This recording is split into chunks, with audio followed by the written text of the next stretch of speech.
దువ్వ checkpost సమీపంలో ఘోర ప్రమాదం త్రుటిలో తప్పింది.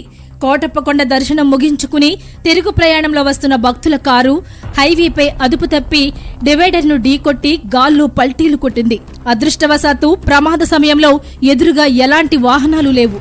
డ్రైవర్ నిద్రమత్తులో కునుకు పడటమే ప్రమాదానికి కారణమై ఉండవచ్చని అనుమానాలు వ్యక్తమవుతున్నాయి. హైవేపై accident prone zone go slow అని హెచ్చరిక బోర్డు ఉన్న ప్రదేశంలోనే వాహనం దూసుకెళ్లి ఆ బోర్డును ఢీకొట్టడం ఇక్కడ గమనార్హం. కారులో ఉన్న నలుగురు స్వల్ప గాయాలతో బయటపడటం దేవుడి దయగా భావిస్తున్నారు. స్థానికులు వెంటనే స్పందించి క్షతగాత్రులను రక్షించారు. ప్రమాద తీవ్రత ఎక్కువగా కనిపించినప్పటికీ పెను ప్రమాదం తప్పింది. ఇదే సమయంలో తణుకు నుండి గుంటూరుకు బయలుదేరిన మాజీ మంత్రి కారుమూరి వెంకట నాగేశ్వరరావు ప్రమాద స్థలానికి చేరుకుని క్షతగాత్రులను పరామర్శించారు. ధైర్యం చెప్పిన ఆయన స్థానికులు మరియు నాయకులు సమయస్ఫూర్తితో స్పందించి ప్రాణాలను కాపాడడం అభినందనీయమని పేర్కొన్నారు.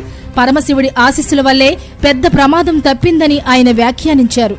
హైవేపై వేగ నియంత్రణ, అప్రమత్తత ఎంత ముఖ్యమో ఈ ఘటన మళ్లీ గుర్తు చేసింది.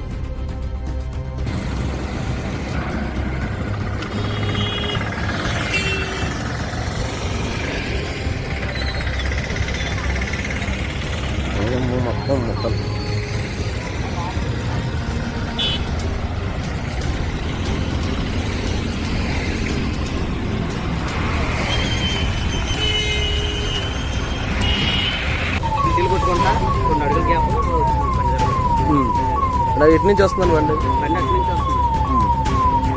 మేమేమో ఇటు నుంచి వస్తాం. మీరు వెళ్తున్నారు.